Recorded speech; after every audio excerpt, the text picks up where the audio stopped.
홍명보는 대체 언제까지 해외에서 국격을 떨어뜨리고 다니려는 걸까요? 영국 토트넘에 이어 독일으로 건너가 또 추태를 부리고 다니니 미넨 측이 불편한 심기를 드러냈습니다. 이미 토트넘에 한 차례 방문한 뒤 영국 스카이 스포츠는 이 사건을 대대적으로 보도하기도 했는데요. 현재 국정감사로 와해 위기에 처한 축협의 대표 꼭두각시 감독이 숱한 논란 속에서 굳이 손흥민을 만나러 온다는 것은 정치적인 의도일 수밖에 없다며 궁지에 몰린 사우스 코리아의 감독이 손흥민의 이름값에 기대기 위해 영국까지 날아왔다면서 한국 축구계에서 손흥민이 가진 영향력에 주목한 것이었는데요. 실제로 고작 1시간가량의 이 만남은 엄청난 파장이 일었죠. 온갖 언론에서 손흥민과 홍명보의 만남을 집중 보도하기 시작했으니까요. 그러나 다행인 것은 손흥민 선수가 이들의 축협의 언론 플레이에 노란하지 않았다는 겁니다. 60분이 끝나자 칼같이 자리를 떠났고 굳이 홍명보와 더 이상 길게 이야기하고 싶은 마음이 없었죠. 게다가 아직까지도 손흥민과 홍명보가 함께 찍힌 사진이 단 한 장도 공개되지 않았다는 것도 주목할 부분입니다. 애초에 홍명보와 축협의 목적은 손흥민이 홍명보를 정식 감독으로서 인정하는 화기애애한 장면을 연출하기를 바랬던 것인데 둘이서 1시간가량의 대화를 했다는 사실만 알려지고 있을 뿐 뭐 하나 함께 찍힌 사진이 없어 홍명보를 향한 손흥민의 의중을 그 누구도 쉽게 알 수 없는 상황이죠. 오히려 손흥민 측에서 이렇게까지 사진 촬영에 대해 철통 방어를 펼쳤다는 것은 홍명보를 감독으로 인정해주지 않겠다는 의도가 담겼다는 해석도 있는데요.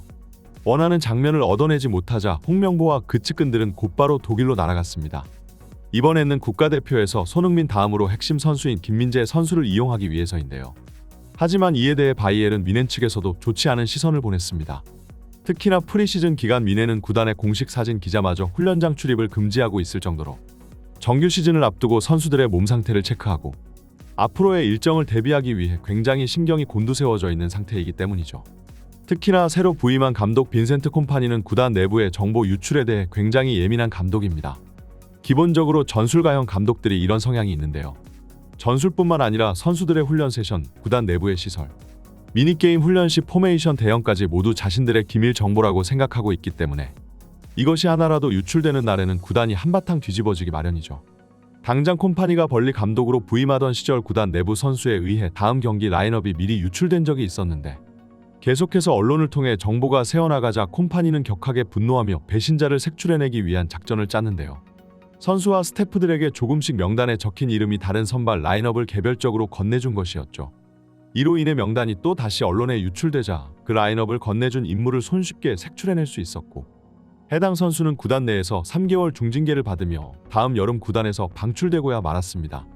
특히나 콤파니 감독은 1부 리그 팀을 2부 리그로 강등시킨 감독이 바이에른 뮌헨으로 왔다며 부임도 전부터 독일 내 많은 언론들이 비판의 시각이 담긴 기사들을 써대기 시작했는데요. 그렇기에 콤파니 감독 입장에서 이번 시즌 반드시 뮌헨에서 무언가를 증명해내야 하기 때문에 그 한 시즌을 준비하기 위한 이번 프리시즌 훈련은 작은 변화에도 특히나 민감해할 수밖에 없었습니다. 그리고 김민재는 콤파니 감독의 성공에 있어 가장 중요한 선수라고 할 수 있는데요. 지난 시즌은 적응 문제와 더불어 투엘의 수비 성향과 잘 맞지 않았기 때문에 후반기에는 약간 부진한 경향이 있었지만 콤파니 체제하에서 김민재는 가장 먼저 선발 명단 라인업에 이름을 올린 1옵션 수비수라는 반응들이 지배적이죠.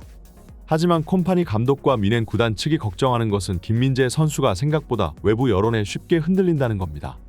겉으로는 굉장히 강인해 보이는 괴물 같은 센터백이지만 은근 외부의 비판이나 혹평 섞인 기사들에 예민하게 반응하고는 했는데요. 지난 시즌만 해도 독일 언론에서 매 경기마다 심하다고 느껴질 정도로 김민재 선수만 집요하게 비판을 하고는 했는데 점점 시즌 막바지로 접어들수록 점차 김민재 선수의 실수가 잦아졌던 것도 이러한 이유라고 볼 수 있었겠죠. 그러나 이러한 상황에서 대한민국 정치권에 얽혀 수사까지 받고 있는 축구협회와 또 그들이 데려온 감독인 홍명보가 난데없이 김민재 선수를 찾아와 1대1 개인 면담을 진행한다는 것은 콤파니 감독과 뮌헨 입장에서는 아주 신경질적으로 반응할 수밖에 없습니다. 콤파니 감독은 최근 인터뷰를 통해 제발 선수들을 가만히 냅둬달라. 언론이든 방송인이든 국가대표팀 감독이든 누구든 마찬가지이다. 선수를 평가하는 건 시즌이 시작되고 나서도 늦지 않는다. 프리시즌부터 벌써부터 오지랖을 부리며 우리 훈련 세션을 방해하는데 굉장히 불쾌하다고 말했습니다. 이미 토트넘 측 기자도 홍명보의 토트넘 방문에 대해 비판적인 어조로 기사를 쓴 적이 있었는데요. 홍명보는 해외로 나가 잉글랜드와 독일 모든 국가에서 민폐를 끼치고 다니고 있는데 한국 팬들의 얼굴이 낯뜨거워질 정도로 아주 부끄럽고 수치스러운 인간이라고 할 수 있죠.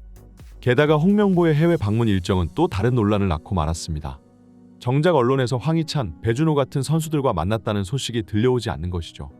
홍명보는 감독으로 부임하면서 모든 선수를 공평하게 대하겠다는 포부를 밝혔는데 토트넘에서 고작 손흥민 한 명만 만나고 독일로 향한 것은 자신들의 이미지 메이킹에 필요한 핵심 선수들 몇 명만 중요할 뿐 그 외에 주전급 선수들은 거들떠조차 보지 않는다고 볼 수 있는 상황인데요. 이러한 가설을 뒷받침하는 증거들은 또 있습니다. 울버햄튼 친선 경기에서 황희찬 선수가 상대팀 수비수에게 제키찬이라 불리며 인종차별을 당했는데 축구협회는 이 사안에 대해 아무런 조치도 취하지 않고 있었고 온라인 커뮤니티를 통해 한국 선수가 해외에서 이런 짓을 당했는데 축구협회는 손이나 빨며 지켜보고만 있는다며 여론이 들끓기 시작하자 그제서야 부랴부랴 성명서를 내며 보여주기식 행동에 들어간 것이었죠. 황희찬 선수는 저번 시즌 프리미어 리그에서 두 자릿수골을 기록한 구단 최고의 선수였습니다. 하지만 이런 뛰어난 활약을 보이고도 축구협회는 손흥민 말고도 그 누구도 성에 차지 않는 듯한 행동을 보여주고 있는데요. 손흥민이 워낙 뛰어난 월드 클래스인 것일 뿐이지 다른 선수들의 기량이 유럽에서 절대 부족한 것도 아닌데 말이죠. 그래도 그나마 황희찬 선수는 다른 선수들에 비하면 대우는 나은 편일 겁니다. 그러나 과연 그들이 배준호 같이 떠오르기 시작한 신의 선수의 이름을 알고 있기는 한 것인지 의문인데요. 언론에서도 왜 홍명보는 황희찬과 만나지 않았나 하는 의문이 따라 붙고는 했지만 왜 배준호와 만나지 않았냐는 기사가 나오지는 않았기 때문이죠.